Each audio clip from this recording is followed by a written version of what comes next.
California's seasonally dry Mediterranean climate lends itself to wildfires, and to better prepare, CAL FIRE is required to classify the severity of fire hazards in areas of California. The Fire Hazard Severity Zone maps inform the homeowner of the natural hazard that surrounds their home and community. With this knowledge, steps can be taken to protect families and increase the survivability of homes, businesses, and communities.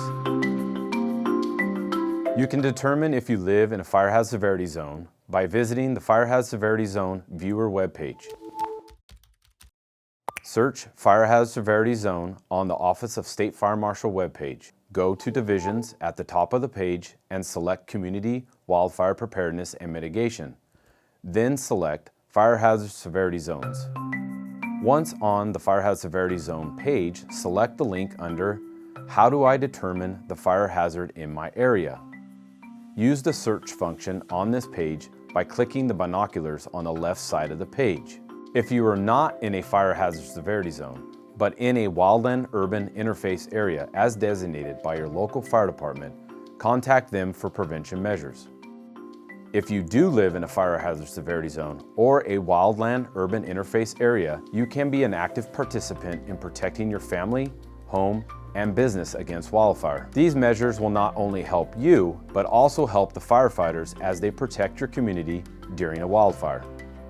The first step homeowners can take once they determine that they live in a fire hazard severity zone is to visit the CAL FIRE or local fire department's Ready for Wildfire webpage.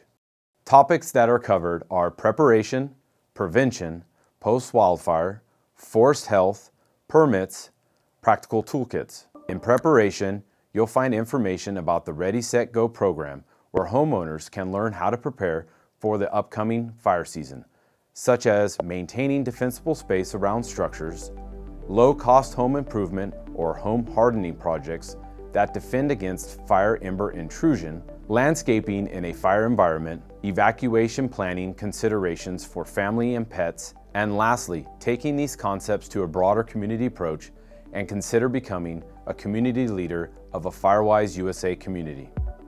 In prevention, we look to take measures that can reduce the likelihood of starting a fire in the following activities: equipment use, vehicle use, campfire safety, debris burning, dead tree removal, and target shooting. Knowing how to conduct these activities safely during the time of year when dry vegetation is most receptive to sustaining fire is key to reducing one less spark. Returning home from a wildfire evacuation or post-wildfire, what to expect and do. There is a homeowner's checklist available also on readyforwildfire.org. If you live in a forested area, understanding forest health, condition, and position to this environment is key to preparing for a wildfire event. You can learn how our forests across the state struggle with drought and invasive pests, and how those factors put your family, homes, and the state's natural resources at risk.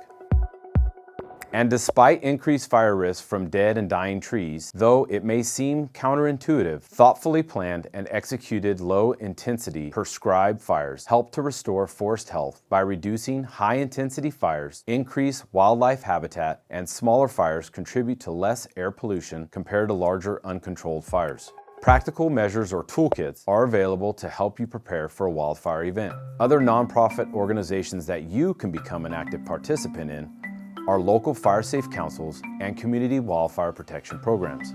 You can learn more about the Fire Hazard Severity Zone maps, including frequently asked questions, by visiting the Office of the State Fire Marshal webpage and utilizing the search feature for Fire Hazard Severity Zone maps.